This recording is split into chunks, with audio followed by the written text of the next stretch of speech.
ओम नमः शिवाय। श्री शिव महापुराण सती खंड का 17वां अध्याय भाग 22 में हम सुनेंगे। दक्ष के गृह शिव जी का आगमन। ब्रह्मा जी बोले, इधर सती ने फिर नंदा का व्रत किया। तब शंकर जी प्रसन्न हो प्रत्यक्ष रूप से उसे दर्शन देने गए। शिव जी ने कहा, हे सुव्रते दक्ष पुत्री, मैं तुम्हारे व्रत से प्रसन्न हूँ, वर मांगो।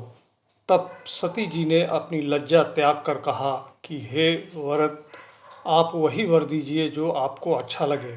सती का वाक्य पूरा भी ना हुआ था कि भक्त वत्सल शिव जी ने तुम मेरी अर्धांगिनी बनो कहकर उन्हें यह वर दे दिया। फिर सती ने हाथ जोड़कर भक्त वत्सल शिव जी से नम्रतापूर्वक कहा, हे देवों के देव महादेव, मेरे पिता के समक्ष विवाह विधि से आप मुझे स्वीकार करें। सती के ये वचन सुनकर भक्त वत्सल शंकर जी ने तथास्तु कहा। सती जी हर्ष से युक्त हो माता के पास आई। शिव जी हिमाचल शिखर पर अपने आश्रम में पहुँचे। उन्होंने मुझ ब्रह्मा का स्मरण किया। मैं उनके पास पहुँचा। भगवान शंकर ने मेरी ओर देखकर कहा, हे ब्रह्मा, तुम मेरी आज्ञा से दक्ष के पास जाकर कन्या देने का कोई शीघ्र उपाय करो। शिवाज्ञा पा मैं कृतार्थ हुआ।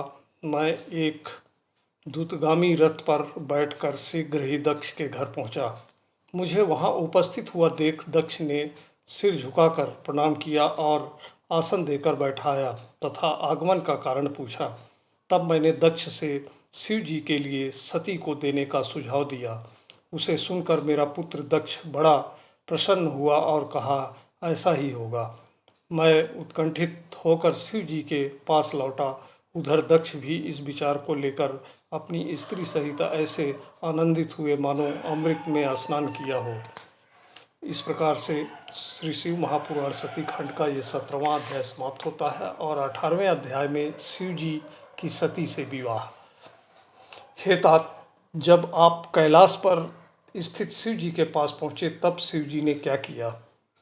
ब्रह्मा जी कहने लगे, शिव जी मुझसे सती की प्रेमपूर्ण बातें पूछने लगे और यह भी पूछा कि दक्ष ने क्या कहा।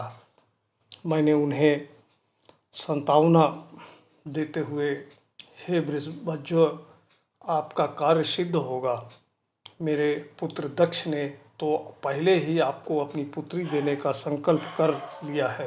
अतः हे वृषभध्वज, अब आप शुभ लग्न और मुहूर्त का विचार कर उनके घर चलकर परिग्रहण कर लीजिए। इस पर शिव जी हंस पड़े और उन्होंने कहा, अच्छा, तुम्हारे और नारद जी के साथ मैं उनके घर चलूँगा। इस अवसर पर आप अपने मरीच आदि पुत्रों को भी बुला लीजिए और मेरे गणों को भी साथ ले लीजिए, तब मैं दक्ष के घर चलूँ। मैंने अपने मरीच आदि पुत्रों को स्मरण किया। वे सब मेरे मानसिक पुत्र बड़ी प्रसन्नता से शीघ्र ही मेरे पास आ गए और शिव जी के स्मरण करते ही गरुड़ पर बैठे। भगवान विष्णु भी लक्ष्मी सहित चले आए। फिर तो चैत्र शुक्ल त्रयोदशी रविवार के दिन फाल्गुनी नक्षत्र में शिव जी ने वह यात्रा कर दी। मैं, ब्रह्मा और विष्णु आदि सभी देवता और मुनि उनके साथ हुए।